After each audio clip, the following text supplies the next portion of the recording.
have heard a lot about water pollution of late, haven't we? Particularly during the Olympics when swimmers were hospitalised after swimming in the Seine. Mostly the conversation, though, has revolved around bacteria.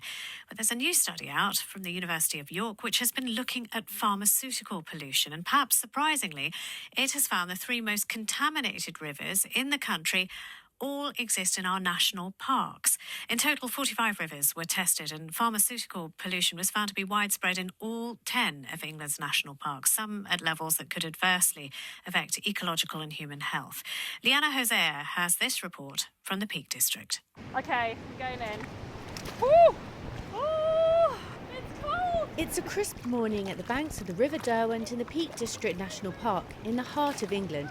And I've come to meet Jenny Lowthrop, the chair of the Peak District National Park Foundation, who's also a keen wild swimmer. We go in, we enjoy the water, and I am going to keep enjoying it. But yeah, it really scares me that the pharmaceuticals that have got into our water streams, runoff from farming, it really worries me. New research on pharmaceutical pollution has uncovered that out of 45 rivers tested across the country, the second most polluted river is here in the Peak District National Park, which you'd expect to be pristine.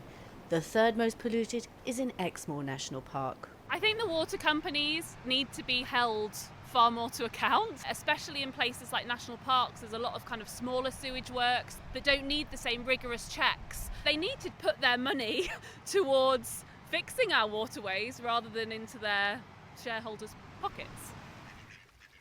So this is the most polluted site we found in the national parks. So it's just downstream of the village of Tideswell, and just up from here there's a Severn Trent wastewater treatment works. Alistair Boxall is an environmental scientist at the University of York. He tested 37 rivers across England's national parks and found pharmaceuticals in 52 out of 54 sites. The highest readings were found here in the Peak District. We've also done monitoring in UK cities, so we've measured pharmaceuticals in London, York, Belfast. When we take all of the sites we've monitored in the cities and compare it with the sites we monitored in the national parks, this site would rank as the second most polluted. So the only location that was more polluted than this site was in Glasgow, beside a very large wastewater treatment works servicing about 250,000 people. How is this little stream the second most polluted in the country? So the sewage from Tideswell undergoes some treatment, but then the effluent from that treatment works is coming out into this stream, and because it's such a low flow stream, much of the water that's sitting in front of us is probably wastewater. What were some of the most concerning substances that you found? Some of the antibiotics were at levels that we think could be contributing to the antimicrobial resistance problem, where antibiotics are becoming less effective. We found levels of antidepressants where in the lab effects on fish have been seen. So your study sort of focused on human drugs, but you also found drugs used in animals, is that right? Yeah, we found an antibiotic coming from a veterinary source rather than a human source. The livestock emissions would be probably the main explanation for that.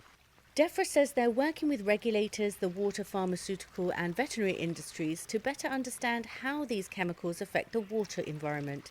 Severn Trent, the water company running the treatment works at Tideswell, declined to be interviewed. But in a statement, the water industry body Water UK called on the government to do more, saying the EU has passed new legislation requiring pharmaceutical companies to foot 80% of the cost of stopping this pollution.